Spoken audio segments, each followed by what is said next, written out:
Besar kuasa-Mu ya Tuhan, besar anugerah-Mu ya Tuhan. Dan itu sebabnya pada hari ini seperti Paulus katakan kami bermegah di depan apapun yang kami sedang hadapi. Karena kami tahu Tuhan di pihak kami.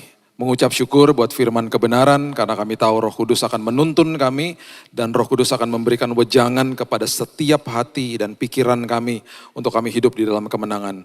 Di dalam nama Tuhan Yesus kami sambut firman kebenaran, kita sama-sama katakan amin, amin, amin, amin. Silakan duduk. Shalom. Oke, saya excited mau bagikan ini kepada Bapak Ibu. Ini sebuah kisah yang saya masih merinding kalau bacanya. Kisah ini adalah kisah tentang seorang pribadi yang memiliki sebuah iman yang dahsyat dan luar biasa, dan di dalam perjalanan hidupnya akhirnya banyak perkara yang tadinya tidak terpikir pelan-pelan Tuhan bukakan bagi dia. Dan akhirnya kalau kita nanti lihat akhir daripada apa yang Tuhan janjikan dalam hidupnya dia mendapatkan sesuatu yang kalau kita baca kisahnya juga kita mungkin akan terheran-heran betapa hebatnya Tuhan. Pribadi ini adalah pribadi yang mengatakan di dalam bahasa Inggris, give me that mountain. Kalau Bapak Ibu tahu pribadi ini pasti kalau sudah pernah baca kisah ini pasti tahu siapa pribadi ini. Dia yang katakan berikanlah gunung itu kepadaku. Kalau saya refresh kata-katanya. Dia orang yang sangat berani, orang yang sangat vokal, dan orang ini akhirnya mendapatkan apa yang Tuhan janjikan dalam hidupnya, bahkan ditambah-tambahkan sama Tuhan. Pribadi ini namanya Kaleb. Dan Kaleb ini adalah seorang yang vokal sekali. Dia bisa dikatakan teman sehatinya Yosua.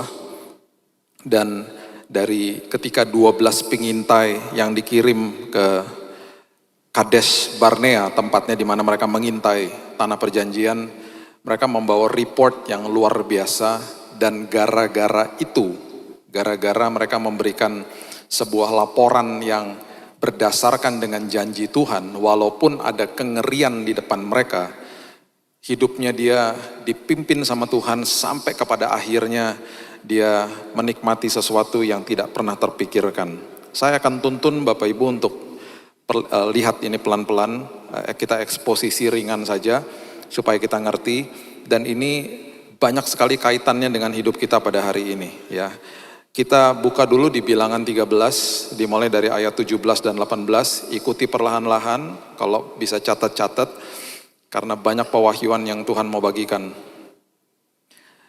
Bilangan 13 ayat 17 dikatakan, maka Musa, ya ini setelah beberapa tahun mereka keluar dari Mesir, dan mereka dijanjikan tanah perjanjian, mereka disuruh mengintai tanah perjanjian, yang sudah dijanjikan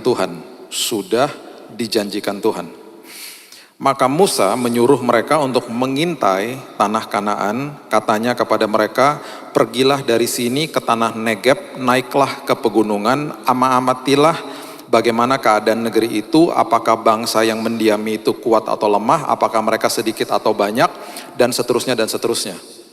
Disuruh amati. Nah, waktu disuruh mengamati, ini Musa mengirimkan 12 spies, 12 mata-mata dari 12 suku. 12 suku masing-masing diwakilkan oleh satu orang. Kemudian mereka pergi dan mereka mulai mengamati tanah perjanjian, tanah Kanaan. Mereka akhirnya mulai masuk ke beberapa area daripada tanah perjanjian itu yang tidak didiami oleh beberapa orang ini yang cukup kondusif. Dan mereka akhirnya tiba di sebuah lembah, dan lembah ini namanya lembah Eskol. Catat ini, ingat nama lembah ini karena ada kaitannya dengan akhir daripada kisah ini. Ya, lembahnya namanya lembah Eskol. Itu dicatat di Bilangan 13 ayat 23. Jadi mereka masuk, mereka mulai mengintai, mereka akhirnya bisa pelan-pelan mulai mengintai dari lembah Eskol ini, dan kemudian mereka bisa mengambil sampel dari tanah perjanjian. Itu sebabnya Bilangan 13 ayat 23 mengatakan begini, ketika mereka sampai ke lembah Eskol, dipotong merekalah di sana suatu cabang dengan setandan buah anggurnya. Lalu berdualah mereka menggandarnya, itu karena buahnya terlalu besar, mereka harus memikulnya. Juga mereka membawa beberapa buah delima dan buah ara. Ini adalah bukti bahwa janji Tuhan tentang tanah perjanjian itu betul-betul dahsyat karena Tuhan sudah menyiapkan yang terbaik bagi mereka. Ini buktinya loh. Pertama kali mereka dapat buktinya itu ada di lembah Eskol, karena lembah itu sangat-sangat makmur dan sangat-sangat penuh dan syarat dengan buah-buah yang begitu luar biasa karena tanahnya sangat-sangat baik sekali. Ingat ya, lembah Eskol. Nanti kita lihat apa yang terjadi. Ayat 24. Tempat itu dinamai orang lembah Eskol karena tandan buah anggur yang dipotong orang Israel di sana. Memang pada waktu, Alkitab mengatakan waktu mereka masuk ke situ memang itu lagi musimnya buah anggur dan memang mereka membawa buah-buah yang sangat-sangat besar. Ayat 25. Sesudah lewat 40 hari, pulanglah mereka dari pengintaian negeri itu. Jadi mereka mengintai 40 hari. Ini ada kaitannya juga dengan apa yang terjadi nanti. Ingat, 40 hari mereka mengintai. Dan langsung waktu mereka pulang, ayat 26, mereka datang kepada Musa, Harun, dan segenap umat Israel di Kadesh.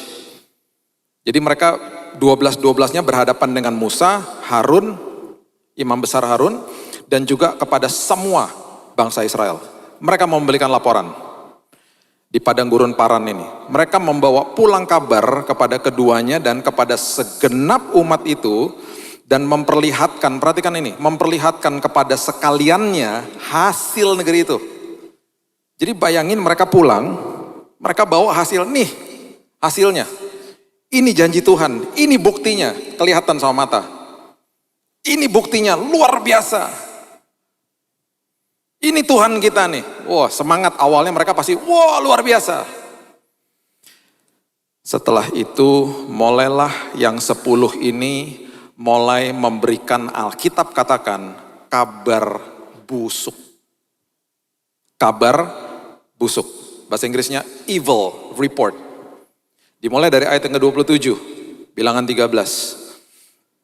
Mereka menceritakan kepadanya, kami sudah masuk ke negeri kemana kau suruh kami, dan memang negeri itu berlimpah-limpah susu dan madunya, dan ini hasilnya. Memang betul, negeri itu luar biasa, memang betul janji Tuhan. Ini hasilnya. Ini buktinya loh, dari janji Tuhan itu. Hanya, bangsa yang diam di negeri itu kuat-kuat, kotanya berkubu dan sangat besar, juga keturunan Enak telah kami lihat di sana. Bangsa Enak itu adalah bangsa yang sudah dicatat dari kitab Keluaran. Dan itu adalah bangsa yang sangat besar. Ya, bangsa yang sangat besar. Kita buka dulu deh ya, biar Bapak Ibu mengerti. Coba lihat dulu, nanti kita balik lagi ke situ. Kejadian 6 ayat 4, coba lihat. Kejadian 6 ayat 4. Ini pertama kali nenek moyangnya atau asal daripada orang-orang yang raksasa, biar kita semuanya mengerti kenapa ada mereka. Kenapa akhirnya ada turunan Goliat. Karena ini terjadi di Kejadian 6 ayat 4. Pada waktu itu, orang-orang raksasa ada di bumi. Itu yang mereka lihat. Ini pertama kali kejadiannya itu ada di sini. Dan juga pada waktu itu sesudahnya ketika anak-anak Allah, perhatikan kalimat ini, anak-anak Allah itu artinya malaikat yang jatuh. Malaikat-malaikat yang sudah jatuh. Menghampiri anak-anak perempuan. Malaikat mengawini atau berhubungan seks dengan manusia. Itu maksudnya, anak-anak Allah menghampiri anak-anak perempuan manusia.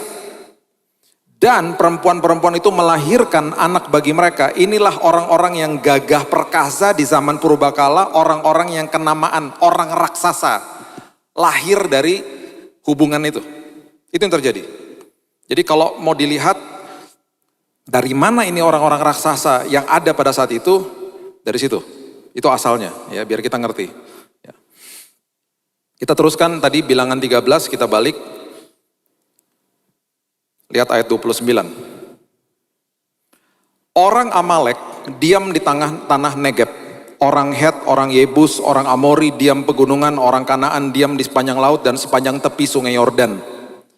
Kemudian tetapi orang-orang yang pergi ke sana bersama-sama dengan dia berkata, kita tidak dapat maju menyerang bangsa itu karena mereka lebih kuat daripada kita.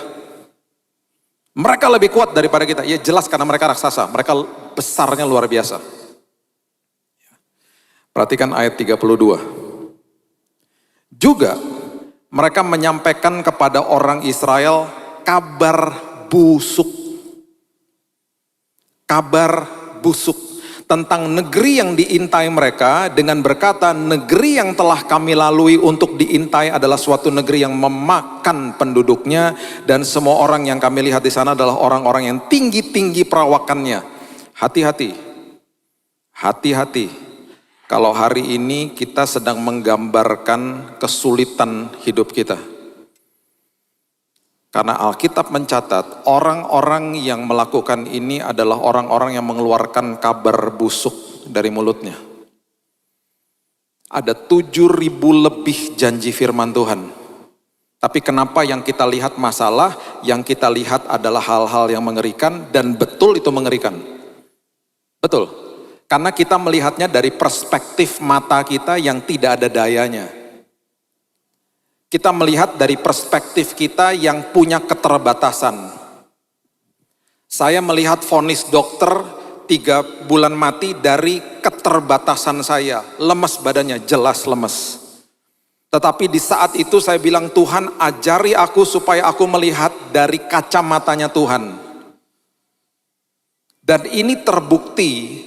Karena mereka mulai melakukan hal itu, mereka mulai mengeluarkan kabar busuk, itu adalah cerminan daripada hati mereka. Ketika kita melihat sesuatu itu dan akhirnya itu mengintimidasi kita, itu adalah cerminan daripada gambar diri kita di dalam sini yang dirusak oleh iblis. Itu sebabnya Bilangan 13 ayat 33 mengatakan begini. Ini mengerikan sekali yang mereka katakan. Juga kami lihat di sana orang-orang raksasa, orang enak yang berasal dari orang-orang raksasa, dan kami lihat diri kami seperti belalang. Dan diperburuk lagi, mereka berasumsi bahwa musuh mereka juga menganggap mereka seperti belalang. Dan demikian juga mereka terhadap kami. Emangnya musuhnya ngasih tahu kamu kayak belalang? Enggak, mereka lagi mengintai kok. Kan enggak ketemu sama musuhnya. Jadi bayangkan mereka mengatai diri mereka, kami belalang, dan musuh kami juga pasti beranggapan kami belalang. Dan itu adalah tujuan daripada iblis hari ini, yang saya selalu katakan, dia mematahkan semangat, dia mencobai, dia mengelabui, dia membohongi, dan dia menuduh kita tiap hari, dan itu ujungnya dia mau kita akhirnya dirusak gambar dirinya. Dan tanpa kita sadari kita mulai mengeluarkan kabar-kabar busuk dari mulut kita. Perhatikan prinsip ini baik-baik. Hadirat Tuhan tidak pernah sedetik pun meninggalkan kita. Tujuan iblis supaya kita tidak sadar bahwa Tuhan hadir dalam hidup kita, kita diperlihatkan kepada masalah mata kita. Itu masalahnya besar, itu masalahnya sangat-sangat besar. Ketika kita melihat masalah, kita tidak mengucap syukur, kita tidak sadar bahwa Tuhan ada bersama dengan kita. Itu sebabnya ucapan syukur itu kuasanya sangat dahsyat, karena ketika kita mengucap syukur, itu kita sedang melihat Tuhan dan kita sadar dia ada, dan akhirnya kita bisa mengatakan, terima kasih Tuhan, aku rasakan sekarang dan aku sadar bahwa Engkau ada di pihakku. Itu ucapan syukur. Jadi orang yang mengeluh adalah orang yang mukanya sedang diginiin sama iblis dan dia lihat masalah. Dia lupa Tuhan hadir. Tetapi orang yang mengucap syukur adalah orang yang sedang berpaling kepada Tuhan dan katakan terima kasih Tuhan. Walaupun dia belajar untuk melihat hal-hal kecil dalam hidupnya dan dia mulai isi dengan ucapan syukur. Saya waktu jalan dari tempat tidur saya malam-malam ke kamar mandi, saya jalannya begini. Dengan tubuh saya yang sudah habis. Di situ saya berteriak kepada Tuhan, Tuhan terima kasih saya bisa jalan. Terus saya bilang lagi, Tuhan kasih tunjuk sama saya hal-hal lain supaya hatiku tiap hari penuh dengan ucapan syukur walaupun itu hal kecil. Bisa makan satu suap, terima kasih Tuhan makanan itu masuk ke dalam dan aku gak muntah. Dari hal-hal kecil belajar mengucap syukur, hidupnya jadi penuh. Alhasil kita akan lupa dengan hal-hal yang mengerikan yang terjadi ada di sekeliling kita. Itu kuasa daripada ucapan syukur. Makanya itu adalah tujuan daripada si jahat, supaya kita lupa Tuhan hadir, selalu dipalingkan kepada masalah dan diperburuk dengan mengeluarkan kabar busuk dari mulut kita. Dan tanpa kita sadari setelah kabar busuk keluar, kita mulai mengatai diri kita sendiri. Yalah saya gak bisa lah. Kita gak memakai kata-kata seperti saya belalang, tapi kita katakan memang saya gak bisa lah. Udahlah gak bisa lah Pak, udahlah kayak beginilah, udahlah. Dan yang diperburuk adalah mereka mengatakan kepada diri mereka sendiri, musuhnya mengatakan mereka seperti itu. Coba buka Yesaya 40 ayat 21 sampai 22. Perhatikan perspektifnya Tuhan. Itu perspektifnya manusia, saya kayak belalang, perspektifnya Tuhan coba lihat. Yesaya 40 ayat 21 sampai 22. Ini Tuhan dan Tuhan lewat Nabi Yesaya sedang berkata-kata tentang apa yang terjadi di sekeliling bangsa Israel dan apa perspektifnya Tuhan tentang musuh, tentang orang-orang yang sedang mungkin mau mengganggu mereka pada saat itu. Ayat 21, Yesaya 40. Tidakkah kamu tahu? Tidakkah kamu dengar? Tidakkah diberitahukan kepadamu dari mulanya? Tidakkah kamu mengerti dari sejak dasar bumi diletakkan? Dia yang bertahta di atas bulatan bumi, yang penduduknya seperti belalang. Dia yang membentangkan langit seperti kain dan memasangnya seperti kemah kediaman. Bumi itu seperti kemah, dilempar kain gitu, seolah-olah begitu. Di matanya dia, musuh kita justru kayak belalang. Itu sebabnya kalau kita lihat dari perspektifnya Tuhan, merdeka kita. Itu sebabnya saya dibukakan prinsip ini ketika anak saya Raina masih pendeknya segini. Dia tarik-tarik celana di lift. Ketika kami pergi, dulu kan saya suka ajak dia pergi berduaan. Dia tarik-tarik celana saya di lift yang penuh sesak dengan orang. Dad, lift me up, angkat, gendong dong. Dan selalu saya katakan, nak, susah ngangkat kamu nak, karena kamu tuh pendek di situ dan ini liftnya penuh orang. Kalau aku jongkok, aku nanti kena orang-orang. Kamu sabar ya nak di situ ya nak.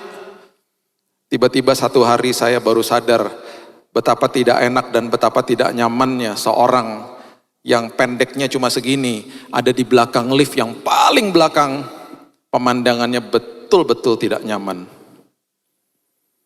Saya dengar yang sudah ketawa-ketawa pasti sudah mengerti maksudnya.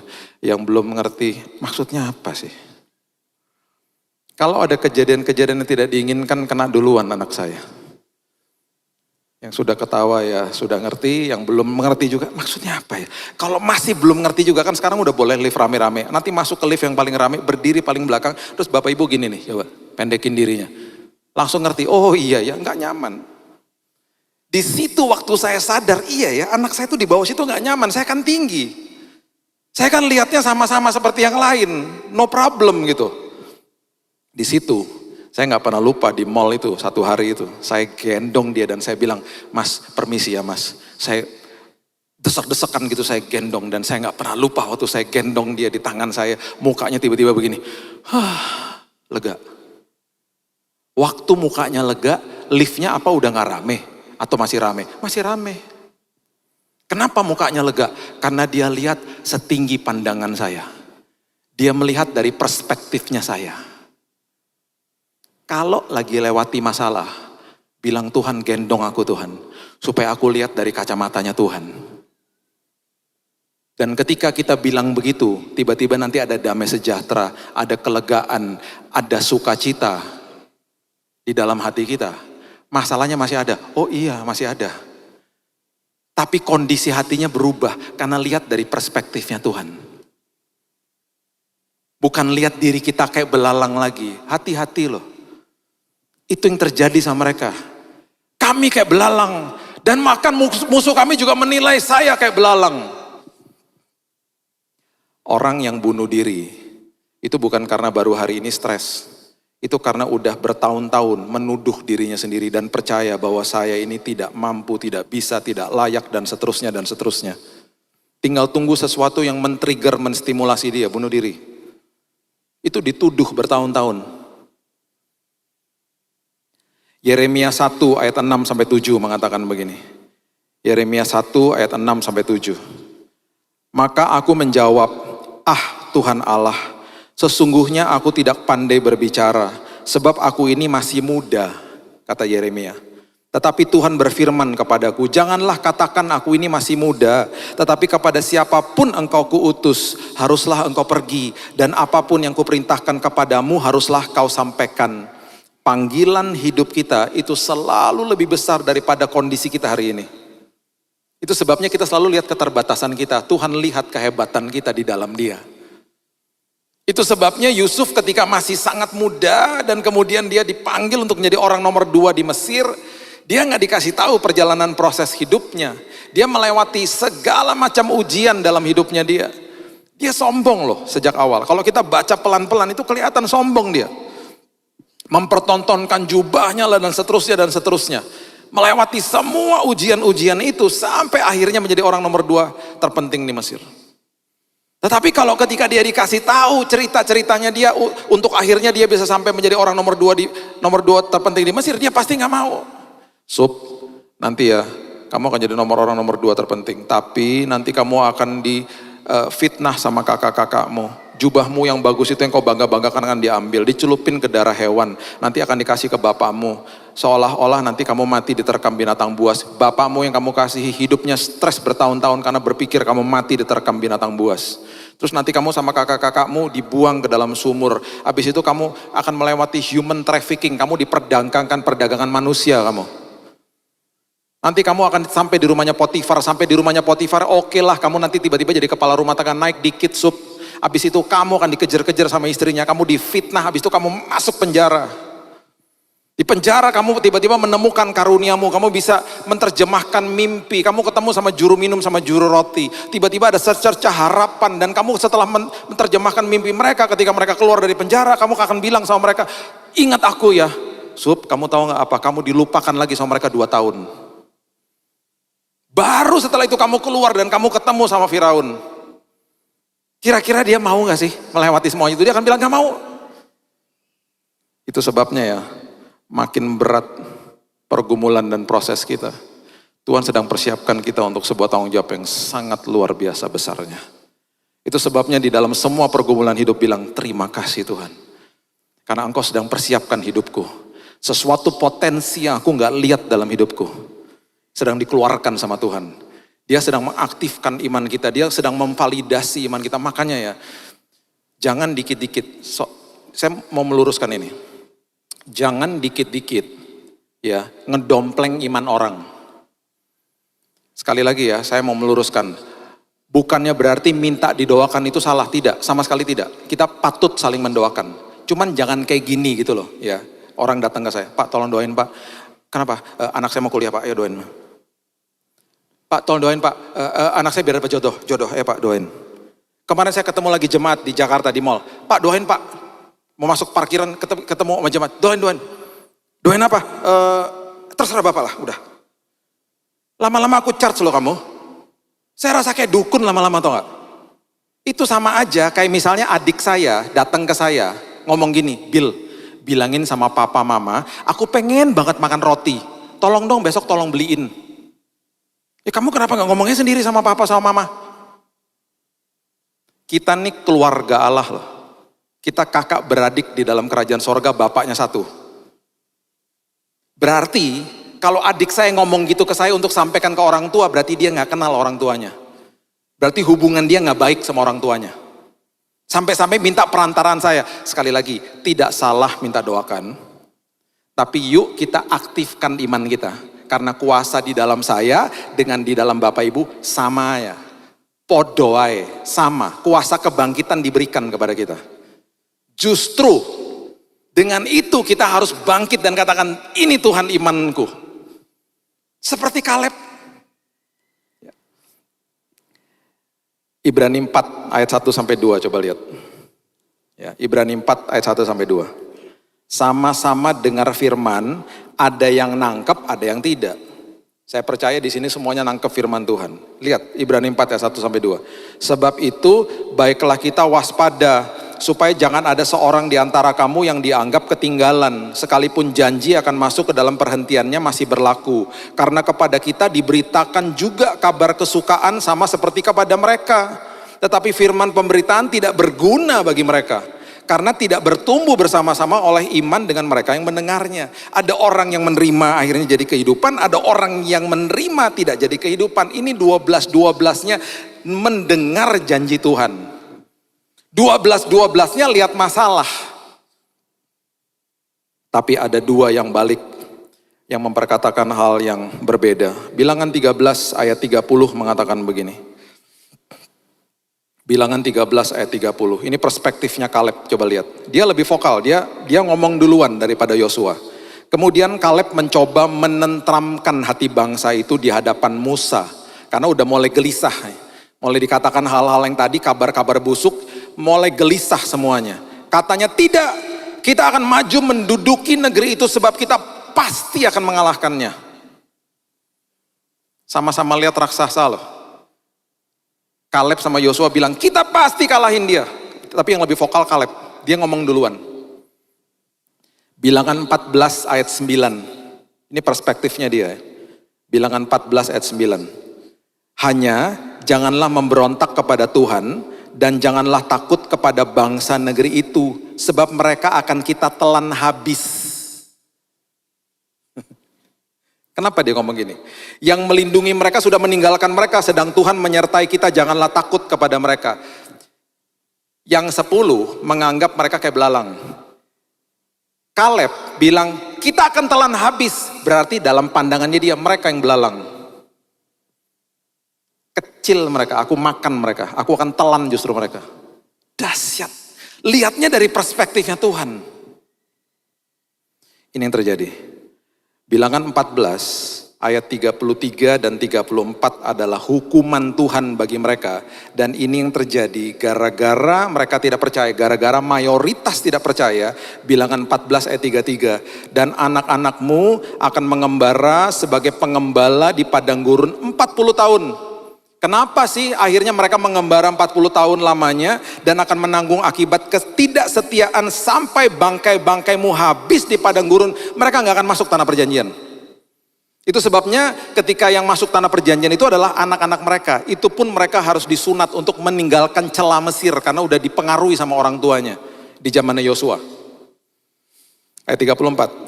Sesuai dengan jumlah hari yang kamu mengintai negeri itu, berapa lama? 40 hari. 1 hari dihitung 1 tahun. Jadi 40 tahun lamanya kamu harus menanggung akibat kesalahanmu supaya kamu tahu rasanya jika aku berbalik daripadamu. 40 hari pengintaian karena mereka nggak percaya. Sekarang hukumannya Tuhan, 1 hari dihitung 1 tahun. Jadi mereka mengembara di padang selama 40 tahun. Kenapa mereka mengembara 40 tahun? Jawabannya ada di sini. Karena mereka nggak percaya. Itu aja, cuman itu tok. Karena nggak percaya. Hari ini Tuhan nggak hukum kita. Tuhan nggak murka sama kita. Yang terjadi adalah kalau kita nggak percaya, kita muter-muter aja. Kita nggak enjoy berjalan sama Tuhan. Kita nggak nikmati perjalanan sama Tuhan. Dia nggak akan hukum kita. Dia sangat sayang sama kita, dia hari ini gak berseberangan sama kita. Yang rugi kita sendiri. Lihat apa yang Tuhan katakan tentang Kaleb. Bilangan 14 ayat yang ke-24. Bilangan 14 ayat yang ke-24. Firman Tuhan katakan begini. Tetapi hambaku Kaleb, saya suka dengan kalimat ini. Karena lain jiwa yang ada padanya dan ia mengikut aku dengan sepenuhnya, akan kubawa masuk ke negeri yang telah dimasukinya itu dan keturunannya akan memilikinya. Yang lain dihukum, Yosua sama Kaleb tidak. Perhatikan ada kalimat orang ini lain jiwa, bukan kelainan jiwa. Yang lain 10-nya kelainan jiwa, yang ini lain jiwa, bahasa Inggrisnya have a different spirit. Orang yang mempunyai karakter yang berbeda dengan yang lain, karena apa? Karena ia mengikut aku dengan sepenuh hati. Orang yang ikut Tuhan dengan sepenuh hati, gambar dirinya penuh dan full dan benar. Orang yang ikut Tuhan dengan sepenuh hati, firman Tuhan katakan orang itu lain jiwa, bukan kelainan jiwa. Itu yang terjadi sama dia. Itu pandangan perspektifnya Tuhan tentang Kaleb. Ya. Oke. Kita sudah mau sampai di ujung. Ya, coba lihat sekarang Yosua 14 ayat yang ke-7. Saya akan beritahu ini kepada saudara, sebuah prinsip yang luar biasa. Ini di ujung daripada kisah daripada Kaleb, Yosua 14 ayat yang ke-7. Setelah mereka masuk ke tanah perjanjian, mereka membuang undi supaya 12 suku yang masuk itu memperoleh tanah-tanah kapling-kapling di tanah perjanjian. Dibuang undi. Ya. Kaleb mendapatkan tanah di daerah Hebron. Perhatikan apa yang terjadi, perhatikan apa yang ada di dalam Hebron. Yosua 14 ayat yang ke-7 mengatakan begini, aku berumur 40 tahun. Ya, perhatikan kalimat-kalimat ini ya. Ketika aku disuruh Musa, hamba Tuhan itu dari Kades Barnea untuk mengintai negeri ini, dan aku pulang membawa kabar kepadanya dengan sejujur-jujurnya. Jadi ini adalah di Yosua 14 nih, ini adalah ketika sudah dibagi undi, Yosua datang kepada Kaleb. Bro, kamu dapat Hebron. Ya, Kaleb dari suku Yehuda. Kamu sama sukumu dapat Hebron. Oke bro? Oke. Nah ini respon daripada Kaleb. Dia lagi respon, dia lagi ngomong sama teman seimannya dia ini, teman seperjuangan dia si Yosua. Karena Yosua pemimpin, dia yang memberikan tanah-tanah ini, dia yang menggantikan Musa kan masuk tanah perjanjian. Ini mereka sudah ada di dalam tanah perjanjian. Sedang saudara-saudaraku ayat 8 yang bersama-sama pergi ke sana dengan aku membuat tawar hati bangsa itu, aku tetap mengikuti Tuhan Allahku dengan sepenuh hati. Dia lagi ngobrol, dia lagi ingat-ingat 45 tahun yang lalu. Ketika mereka masih berusia 40 tahun. Saat ini ketika Kaleb lagi ngobrol sama Yosua, dia umurnya sudah 85, Bapak Ibu. Perhatikan apa yang terjadi. Pada waktu itu, ayat 9, Musa bersumpah katanya, sesungguhnya tanah yang diinjak oleh kakimu akan menjadi milik pusakamu, anak-anakmu sampai selama-lamanya, sebab engkau tetap mengikuti Tuhan Allahku dengan sepenuh hati. Itu janji-janji Musa. Dia lagi mengutip ini semuanya. Dia lagi ngobrol sama temannya Yosua. Perhatikan ayat 10. Jadi sekarang sesungguhnya Tuhan telah memelihara hidupku, katanya dia. Seperti yang dijanjikannya. Aku percaya sama janji Tuhan dan sampai hari ini lihat buktinya. Aku dipelihara sama Tuhan. Kini sudah 45 tahun lamanya. Sejak diucapkan Tuhan firman itu kepada Musa dan selama itu orang Israel mengembara di padang gurun. Jadi sekarang telah berumur 85 tahun aku hari ini. Perhatikan ini baik-baik. Waktu bangsa Israel dihukum sama Tuhan. Waktu bumi ini kena akibat daripada dosa mula-mula. Kita tinggal di dalam dunia yang penuh dengan kegelapan toh. Kaleb, walaupun dia percaya sama Tuhan, tapi karena hukumannya Tuhan itu global buat semua bangsa Israel, Kaleb kena imbasnya. Kaleb mengembara juga 40 tahun. Tetapi kalimat ini dia lagi kasih tahu sama Yosua, ini yang terjadi. Ya dia sudah 85 tahun. Ini sudah 45 tahun berikutnya, dia pas dikasih tanah Hebron, tanah perjanjiannya, dia bilang begini ayat 11. Dia bilang begini, pada waktu ini aku masih sama kuat bro, seperti pada waktu aku disuruh Musa. Seperti kekuatanku pada waktu itu, demikianlah kekuatanku sekarang untuk berperang, untuk keluar masuk. Dengan kata lain, Kaleb doesn't age. Dia tidak menua secara fisik, atau bisa kita gambarkan dia itu tetap kuat. Walaupun dia sudah 85 tahun, seolah-olah hukumannya Tuhan itu kepada bangsa Israel tidak berlaku sama dia. Dia tetap kuat fisiknya. Seolah-olah dia walaupun masuk ke dalam 40 tahun pengembaraan itu, dia tetap kuat. Walaupun kita ada di dalam dunia yang sudah jatuh dan gelap ini, karena kita percaya kepada janji Tuhan, bukan sekedar tubuh kita diberikan kekuatan sama Tuhan, tapi jiwa dan roh kita kuat untuk terus berkarya bagi Tuhan. Karena satu hal, aku percaya kepada janji-Mu ya Tuhan. Ayat 12. Oleh sebab itu, berikanlah kepadaku pegunungan. Dengan kata lain, dia lagi ngomong gini sama Yosua, bro, gua mau perang. Lu kasih gua Hebron, gua mau perang. Yosua mungkin bilang gini, jangan, lu udah 85, udah tua, biarin pasukan yang lain aja. Tidak, give me the mountain. Berikan gunung Hebron itu kepadaku katanya. Yang dijanjikan Tuhan pada waktu itu, sebab engkau sendiri mendengar pada waktu itu bahwa di sana ada orang enak dengan kota-kota yang besar dan berkubu. Mungkin Tuhan menyertai aku sehingga aku menghalau mereka seperti yang difirmankan Tuhan. Kata mungkin adalah unless dalam bahasa Inggrisnya, ulai dalam bahasa Hebrew. Ya, maksudnya adalah Tuhan pasti. Kalau Tuhan tidak berperang bagi aku nggak bisa. Kalau Tuhan berperang bagi aku akan sanggup dan aku percaya akan janji Tuhan. Itu maksudnya daripada kalimat itu. Saya tutup dengan ayat ini. Dengan ayat 13, 14, dan 15. Perhatikan kalimat-kalimat ini. Lalu Yosua memberkati Kaleb bin Yefune. Diberikannya Hebron kepadanya menjadi milik pusakanya. Dia pergi, dia perang, umur 85. Kekuatannya masih sama ketika dia masih umur 40 tahun.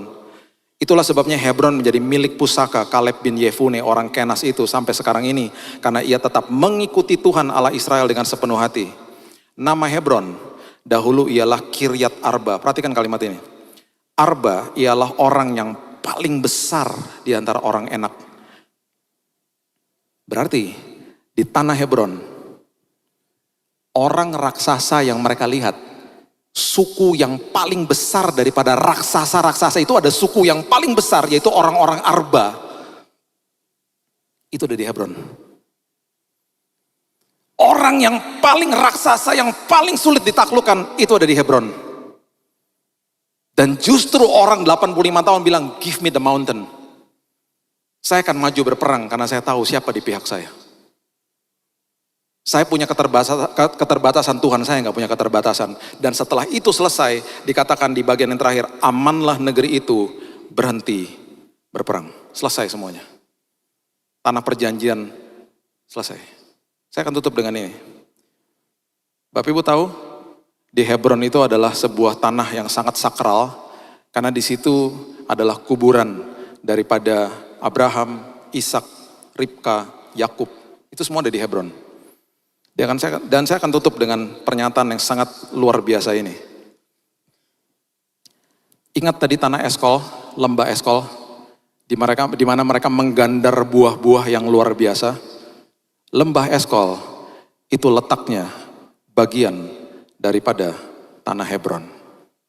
Jadi Kaleb mendapatkan tanah yang paling subur, paling hebat, paling dahsyat. Karena dia percaya, dan hanya hal yang sangat sederhana, percaya. Bapak Ibu, yuk mari kita percaya kepada janji Tuhan. Hari ini mungkin kita sedang melihat raksasa di depan kita. Mungkin penyakit, mungkin masalah. Bilang sama Tuhan, Tuhan aku mau ambil gunung ini. Di dalam gunung ini ada kesembuhan. Di dalam gunung ini ada pemulihan. Tuhan, aku percaya kalau aku percaya sama janji Tuhan. Bukan sekedar tubuhku dibuat sehat. Jiwa dan rohku sehat dan kuat. Di dalam Tuhan. Dan aku percaya Tuhan, give me the mountain. Seperti Kaleb. Aku mau melihat hidupku, gambar diriku dipulihkan Tuhan. Aku bukan orang yang kalah, tapi aku lebih daripada pemenang. Dan aku percaya Tuhan di pihakku, siapakah bisa melawan aku. Berikan tepuk tangan kita untuk Tuhan kita. Haleluya. Bapak terima kasih, mengucap syukur. Berterima kasih Tuhan buat kisah yang sangat dahsyat. Tentang seorang yang percaya kepada Tuhan. Bapak hari ini mungkin ada gunung di depan kami. Sama seperti Kaleb. Tapi inilah sikap kami Tuhan. Karena kami tahu ketika kami melihat dari perspektifnya Tuhan. Kami melihat kebesaran Tuhan, dan justru kami melihat masalah kami tidak ada apa-apanya Tuhan. Engkau adalah Allah yang penyembuh, Engkau adalah Allah yang memulihkan, Allah yang menolong, Allah yang menyertai. Itu sebabnya hari ini Tuhan, walaupun di depan kami ada raksasa yang sebesar-besarnya, justru di mata Tuhan itu seperti belalang. Bukan kami melihat diri kami belalang, tetapi ketika kami memandang dari perspektifnya Tuhan, masalah kami justru kayak belalang. Itu sebabnya Tuhan hari ini ketika kami percaya kepada janji Tuhan, celikan mata rohani kami Tuhan, supaya kami lihat kebesaran Tuhan. Aku berdoa yang sakit disembuhkan pada malam hari ini. Bapak Ibu boleh angkat tangan, siapa yang sedang sakit malam hari ini sedang berdoa, atau mungkin doakan keluarga yang gak bisa hadir, bisa angkat tangannya. Haleluya. Tuhan, kami berdoa dari posisi yang sudah menang. Aku percaya Tuhan, kami punya Bapak yang sama, Bapak yang menyembuhkan. Kau lihat tangan-tangan yang terangkat Tuhan. Aku berdoa dan aku percaya kuasa Tuhan, mujizat Tuhan, pemulihan daripada Tuhan terjadi dalam nama Yesus. Kesembuhan yang kami terima pada malam hari ini adalah kesembuhan yang komplit, sempurna, dan permanen dalam nama Yesus. Aku percaya Tuhan, akan banyak kesaksian keluar dari tempat ini, karena mereka disembuhkan, mereka mengalami Tuhan. Terima kasih Yesus, terima kasih Bapa. Kami sudah menerima profesi Tuhan, kami sudah menerima janji Tuhan. Pemulihan juga terjadi bagi keluarga demi keluarga, bagi hubungan-hubungan yang retak. Kami serahkan semua dalam tangan Tuhan. Semua gunung kami serahkan dalam tangan Tuhan. Dan kami percaya, seperti Kaleb, kami akan dikatakan orang yang lain jiwa, orang yang mempunyai different spirit, karena kami percaya kepada janji Tuhan. Di dalam nama Tuhan Yesus, kami sudah berdoa, dan kami sudah menerima jawaban, sudah menerima kesembuhan, sudah menerima profesi daripada Tuhan. Di dalam nama Tuhan Yesus, kita sama-sama katakan, amin.